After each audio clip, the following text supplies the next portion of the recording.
Salut mesdames et messieurs, bienvenue sur DBS Télévision dans les échos du monde.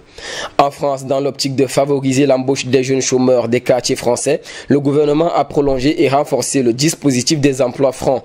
C'est ce qu'a annoncé jeudi la ministre du Travail, Elisabeth Borne. Sur France 2, cette dernière a précisé que l'aide accordée aux entreprises procédant à une telle embauche est désormais portée à 7 000 € à la première année au lieu de 5 000 €. Si l'embauche se fait en CDD d'au moins 6 mois, l'aide est de 5 500 € la première année, puis 2 500 € l'année suivante. Elle a insisté sur ses propos, je cite, « Chacun doit pouvoir trouver sa place dans la République.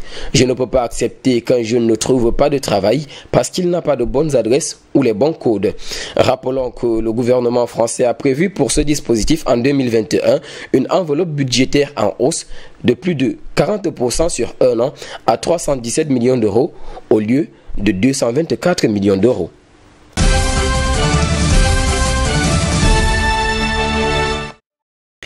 Aux États-Unis, l'ex-président américain Barack Obama a tenu mercredi 21 octobre son premier meeting de campagne, ceci en faveur de l'ancien vice-président démocrate Joe Biden. Dans son propos tenu lors d'une réunion dans la principale ville de Pennsylvanie, Barack Obama a livré des critiques cinglantes à l'égard de son successeur à la présidence. Il a déclaré, je cite, « Il n'a montré aucun intérêt pour le travail ou pour aider quiconque à part lui-même. » Il a critiqué la gestion de Donald Trump quant à la crise sanitaire du coronavirus, notant que l'actuel président avait lui-même été contaminé au virus.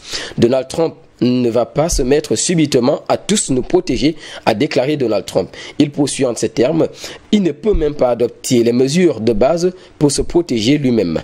Un rappel, cette sortie de l'ancien président américain Barack Obama vient ici combler le vide laissé par Joe Biden, celui-ci ayant interrompu sa campagne depuis lundi dernier.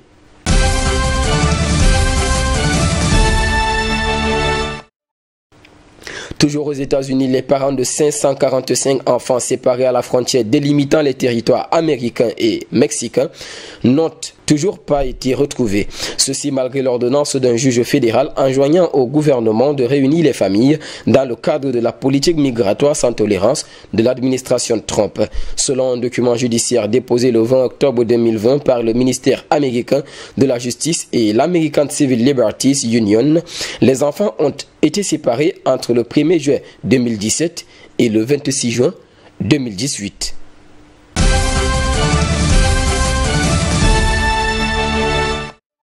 Toujours en Amérique, restons dans ce contexte, le directeur du renseignement national américain, John Ratcliffe, a accusé la Russie et l'Iran d'avoir tenté d'interférer dans l'élection présidentielle du mois prochain aux États-Unis. L'accusation était hier, mercredi 21 octobre 2020, dans une conférence de presse organisée à la hâte par ce dernier, en présence du directeur du FBI, Chris Roy. John Ratcliffe a déclaré, je cite, « Nous avons pu confirmer que certaines informations d'inscription sur les listes électorales ont été obtenues par l'Iran et séparément par la Russie.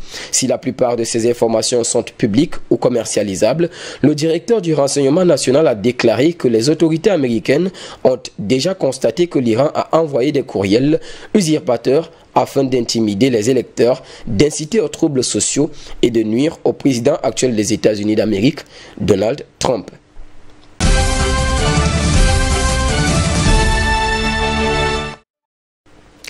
À présent, en Pologne, jugeant les énergies renouvelables insuffisantes pour couvrir les besoins de son économie, le gouvernement prévoit de bâtir un secteur énergétique nucléaire civil.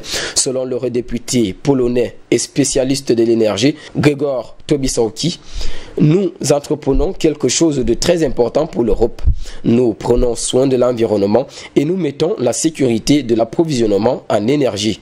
Le président de la Pologne, quant à lui, Andrzej Duda, a lancé lors d'un rassemblement, c'est un combat pour le climat et un air propre. Nous devons opérer des changements dans notre secteur énergétique. Nous devons avoir une énergie qui s'appuie davantage sur le gaz et il est probable que nous construirons aussi des centrales nucléaires. Dans cet élan, des Français ou les Américains apporteront leur soutien aux Polonais en leur offrant des compétences en la matière.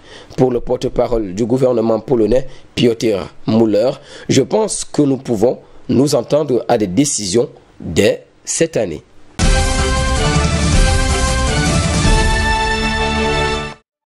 Et pour finir en beauté à Dubaï, un nouveau centre économique est en floraison. Le Future District de Dubaï compte en son sein le Centre international des finances, le World Trade Center et les Emirates Towers. Avec l'ouverture du centre commercial Gate Avenue, l'offre de shopping s'enrichit et les repas d'affaires sortent de l'ordinaire. Ceci avec des enseignes nationales par des membres de la famille royale et les réputés plan international. L'art attire aussi les visiteurs. Ils peuvent découvrir les galeries boutiques et Gate Village ainsi que les expositions temporaires organisées au jardin d'été ICD Brookfield Place. L'un des hôtels 5 étoiles du quartier, le Four Seasons, donne aux voyageurs d'affaires une nouvelle dimension à Dubaï. Mesdames et messieurs, c'est sur cette actualité égayante que nous mettons thème à cette autre édition des Échos du Monde sur DBS Télévision en compagnie de nos programmes. Passez une excellente soirée.